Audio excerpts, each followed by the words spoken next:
작년에 동업을 한다는 이유로 자동차 한 대를 제 명의로 구입했습니다. 당연히 그냥 사기만 하면 불안할 것 같아서 사실 확인서와 인감증명서 지장까지 찍어서 동업하기로 한 친구에게 받아놨습니다. 계약서 내에는 올해 3월까지 자동차를 이전해가지 못하면 어떠한 민형사적 처벌이라도 달게 받겠다는 내용의 각서를 썼는데 7월 말이 되어가고 있는 지금까지도 이전이 안 되고 있습니다. 자동차뿐만 아니라 일 때문에 휴대폰 2개를 더 개통해야 한다고 하기에 그것도 제가 할부로 구입을 했는데 친구가 그 핸드폰을 다 팔아 넘겼습니다. 그 사실은 얼마 전에 알게 됐고요. 동업을 하자고 했던 것은 단 하나도 진행되지 않고 있고 저는 면허도 없는데 차만 덩그러니 남아 있습니다. 핸드폰을 판 돈과 제가 투자한 돈 2천만 원, 그리고 차량 할부 비용 2천만 원에 대해 내놓지 않으면 고소를 진행하겠다라고 하니까 겨우 20만 원을 보내왔네요. 천천히 갚겠다고 하면서요. 차를 살 때 썼던 이 인감증명서와 사실 확인서만으로 제가 이 친구를 고소할 수가 있을까요? 또 핸드폰 비용과 투자한 돈도 다 받아낼 수는 있을까요? 자동차도 빨리 이전해 가게 하고 싶습니다. 오늘도 참 안타까운 사연 내용이 접수가 되어 있습니다. 일단은 친구와 동업을 한다고 해서 이제 믿고 투자금도 2천만 원이나 이제 준 상황이고 그리고 뭐 차부터 해서 휴대전화까지 좀 상담자분이 책임을 지시는 부분이 좀 많았던 것 같다라는 생각도 들고요. 변호사님은 이 사연 어떻게 보셨나요? 일단 이게 동업인지부터 확인을 해봐야 되지 않을까라는 생각이 좀 듭니다. 네. 그래서 동업 사기인지 이제 사기의 소지는 다분할 것 같은데 이제 동업 사기인지 아니면 투자 사기인지 조금 사안을 들여다봐야 조금 더 자세히 알 수 있을 것 같다는 생각이 듭니다. 네, 말씀하신 것처럼 사실 친구분과 어떠한 내용의 계약을 이제 체결한 것인지가 조금 명확하지가 않은 것 같은데 하나하나 좀 짚어보도록 하겠습니다. 우선 뭐 인감증명서, 사실확인서 이런 말씀들을 조금 해주셨어요.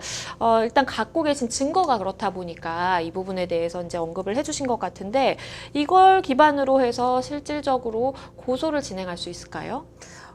일단 인감증명서나 사실확인서가 있으시다는 거는 증거 확보 측면에선 굉장히 좋은 점인 것 같습니다. 대개의 경우 인감증명서까지 없는 경우가 많거든요. 그쵸.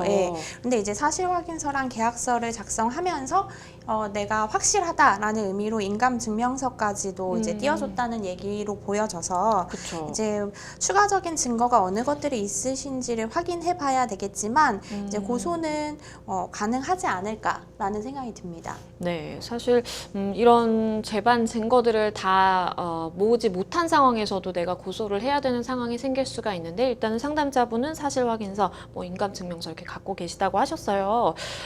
구입했다가 이 친구분이 핸드폰 2대를 그냥 다 팔아버렸다 이런 말씀을 해주셨거든요. 네. 핸드폰 이 기기값을 내가 돌려받을 수 있을까요?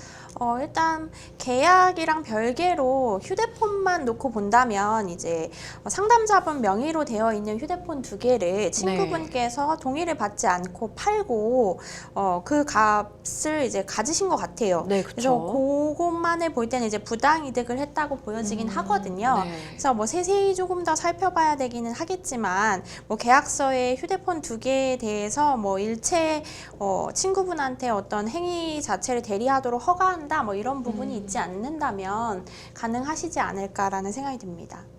그리고 투자금을 이제 2천만 원이나 이제 친구에게 뭐 건넨 거겠죠. 그러니까 2천만 원을 내가 어쨌든 내서 이걸 가지고 사업을 좀 잘 해보자라고 하셨던 것 같은데 사업이 잘 진행이 결국 안 됐습니다. 그렇다면 그 투자금에 대해서 아니 나 그냥 회수하고 싶다라고 얘기할 수 있을까요? 아까 말씀드렸던 것처럼 이제 그 부분은 계약서를 좀 면밀히 살펴봐야 될 그쵸. 필요가 있습니다. 그래서 이제 투자 사기인지 대여 사기인지 동업 사기인지에 대해서 이제 모두 사기기는 한데요. 이제 약간 용어를 상담 요청하신 분은 혼용해서 사용하시긴 하셨는데 네, 그쵸. 이제 요건에 따라서는 굉장히 다른 결과를 불러올 수 있기 때문에 일단 투자를 하셨으면은 회수를 하지 못할 가능성도 꽤 많이 있습니다. 네.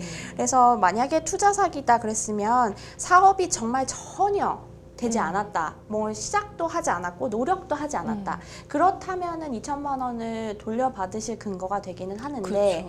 뭔가 시작했는데 어려운 사정이 있어서 이게 엎어졌다. 그러면 또 회수하기 어려우실 수도 있거든요.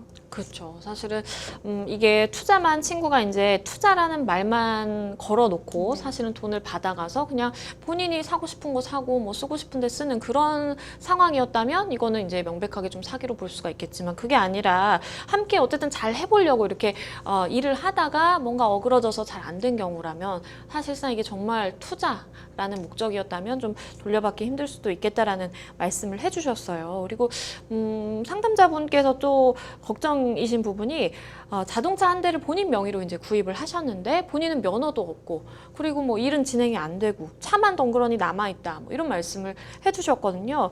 이렇게 차량 관련해서 뭔가 좀 우리가 주의해야 되는 점이나 아니면 면허도 없으신 상황에서 지금 차를 구입을 하셨는데 좀 이 부분에 대해서 조언을 해드린다면 어떤 게 있을까요? 일단 차량을 파시거나 아니면 친구분한테 네가 사가라 하시거나 하셔야 될 것 같은데 네. 이 당초에 이 사업상으로 차량을 구매하셨다면 이 계약서상의 차량 이용을 어떻게 명시해 두었는지를 좀 살펴보아야 될 것 그렇죠. 같고요. 예. 그래서 그 부분을 확인을 하셔서 뭐 정리가 해도 문제가 되지 않을 것 같다라고 한다면은 이제 명의 이전을 하실 수 있을 것 같습니다. 근데 그렇다고 해서 친구한테 이제 가져가라고 친구한테 그냥 갖다 두시고 나한테 돈을 내라라고 할 수는 없으실 것 같고 이제 일정한 뭐 합의서라든지 친구분이 이전에 가신다는 증빙을 남겨두셔야 그 부분도 금액적인 부분을 보전하실 수 있지 않을까라는 생각이 듭니다.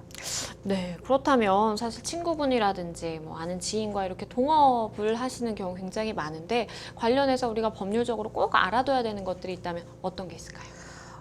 굉장히 많은 분들이 사기로 고소를 하시고 네, 굉장히 많은 불기소가 나옵니다. 그렇죠. 그런데 이제 보통 고소를 진행을 꼭 해야 되겠다. 이건 사기가 분명하니까 나는 고소는 꼭 해야 되고 민사로도 돈을 받고 싶다라고 하시는데 이렇게 둘이 같이 갔다가 불기소가 나게 되면 민사에도 굉장한 타격이 있습니다. 그렇죠. 네, 그래서 이거는 아까 말씀드린 것처럼 투자인지 대여인지 동업인지 그리고 조항들이 어떻게 되어 있는지를 확인을 하셔서 이게 형사적으로 문제가 있을 것 같다라고 하실 때 고소를 진행하시는 편이 좋고요. 생각보다 사기 사건이 기소가 되는 것이 굉장히 어렵고 그렇죠. 입증이 어렵죠. 네, 더군다나 이런 동업이나 투자 같은 경우에는 더 증빙하시기 어려운 경우가 많기 때문에 이 부분은 섣불리 이렇게 하시기보다는 뭐 전문가에게 조언을 구해 보신다든지 하신 후에 하시는 것이 더 좋을 것 같습니다.